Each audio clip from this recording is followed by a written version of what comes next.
do you know on TV? I said, nobody. She said, anybody in this school ever been on TV? I said, no, ma'am. She said, anybody in your neighborhood ever been on TV? I said, no, ma'am. She said, well, what makes you think you can be on TV? And she crushed me. I'm going to try to share with you what I've learned in my lifetime. All the difficulties, all the ups and downs, all the mistakes, everything I've learned from it. I'm going to just put it in a condensed package. 6th grade now, 1968, I'm 10. They sitting up there and people started standing up. Brenda wants to be a doctor. Larry wants to be a lawyer. So I stood up and I'm thinking to myself, now this here, this is a gold star moment right here. Oh yeah, this is the day I've been waiting on. I'm gonna get recognized for the brilliant cat that I am. And it's no doubt in their mind now who the star student of this school is, because I done put something on my paper that was unbelievable. Because nobody had wrote on their paper, I want to be on TV. I get up in front of the class, she said, what did you write on your paper? This is big. I said, I want to be on TV. She said, why did you write that on your paper? I said, because that was our assignment for today. She said, and what made you think you could write such a thing on your paper? Who do you know on TV? I said, nobody. She said, anybody in this school ever been on TV? I said, no, ma'am. She said, anybody in your neighborhood ever been on TV? I said, no, ma'am. She said, well, what makes you think you can be on TV? And she crushed me. I said, I don't know, but that's what I want to do. She said, I'm going to call your house and I'm going to tell your mother that you're a smart aleck. So when I got home, she on the front porch.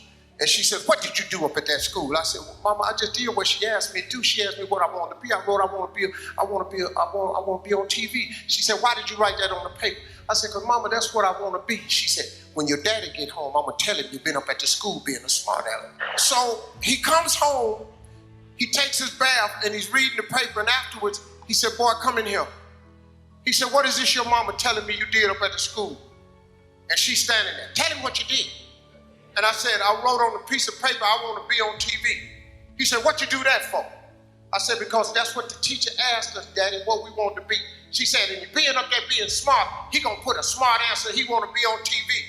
My father looked at me and said, well, what's wrong with that? He was going, well, Slick, he gotta be more reasonable like the teacher said. He said, well, Bill, that don't make no sense if that's what the boy want to be. She said, he can't do what he want to do, got to do like the teacher said. He said, boy, go in your rooms. Come in the room a little bit later on. He said, boy, what you write on your paper? I said, I want to be on TV. He said, well, what she want you to put on the paper? I said, I don't know, Daddy, like a policeman or a ball player or something. That's what all the rest of the boys put. He said, well, put that on the paper. And take it back up to the dream-killing heifer. So he said, now take that paper and put it in your drawer. He said, every night before you go to bed, read your paper. He said, every morning when you get up and go to school, read your paper. I did it. If you turn on your television set 7 days a week, I'm on there somewhere, because that is a principle of success that all successful people know. If it is written, so shall it be. That's the deal. If you don't have what you want in life, just check yourself. Is it written anywhere? Have you wrote it down? Have you claimed it? Have you laid it into faith? Have you willed it into existence? Has it become a law? Did you write it down? If it ain't written down, what you want? And what I learned was that success that all successful people know, we write it down. It's a vision board. You got to have vision boards, man. You ought to see what's on my laptop and my computer. Even I still have visions. A man without a dream or vision shall perish. You've all heard this. I just try to put it in a way where it's real talk. See, writing it down makes it doable. If you go through a school zone doing 35 miles per hour and the police stop you and a truck was blocking the sign that said 20 miles an hour, guess what? You still get the ticket. You know why? Because it's a written law. They put it into law. They wrote it down. The fact that you ain't read it, the fact that you didn't see the sign, tough. It's written. 20. You break the law, 20. You got to write it down. That's an important thing. See, here's a cold thing I learned. You got to fix your mindset. You change that. The moment you change your thought, your attitude determines your altitude. The moment you change your thought is the moment you change your existence. A flea is the smallest insect, one of the world's smallest insects. Do you know that a flea has a 36-inch vertical? That's pretty high. The average human being cannot jump 36 inches. If you take that insect and you capture it and put it in a jar and put the lid on it, that insect still has a 36-inch vertical. You know what it does? It jumps 36 inches, but it hits its head and gets knocked back down. So he makes an adjustment. Since I'm getting knocked back down, I'm not gonna jump my full potential. I'm just gonna jump just enough so I don't get knocked back down. If you get another flea and capture it, the flea goes into the jar.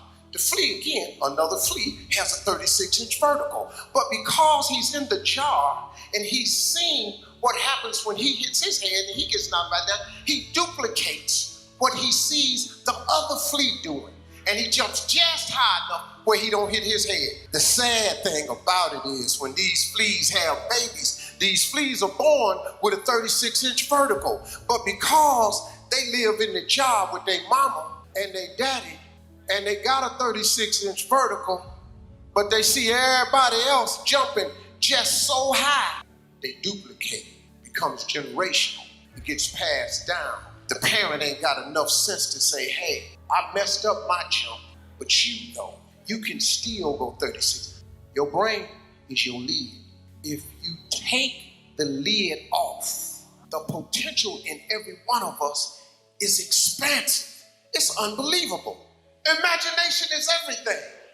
It's the preview to life's coming attractions. You know what that means? Everything was once a thought.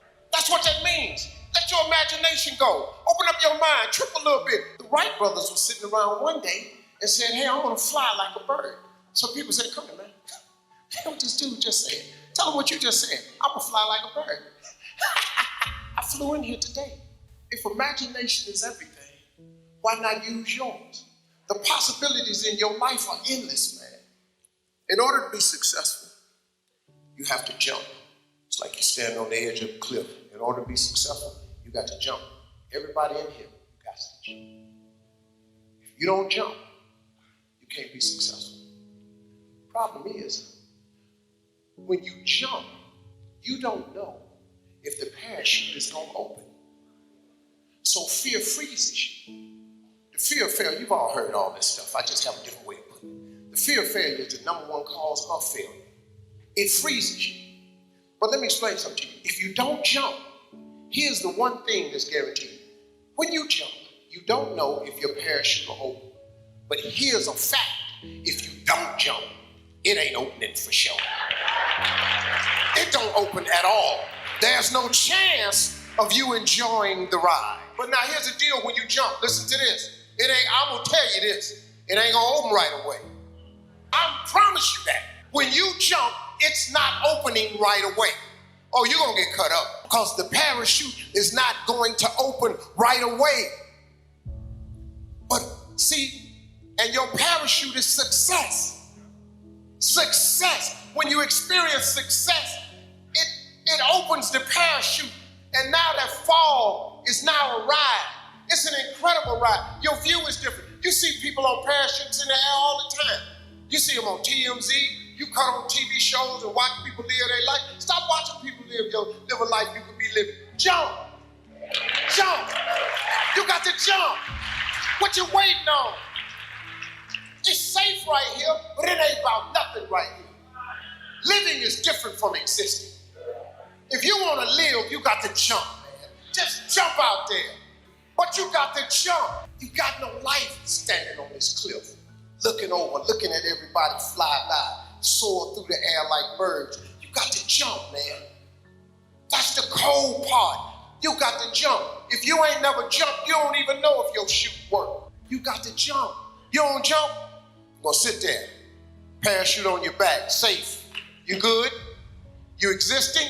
I chose to jump.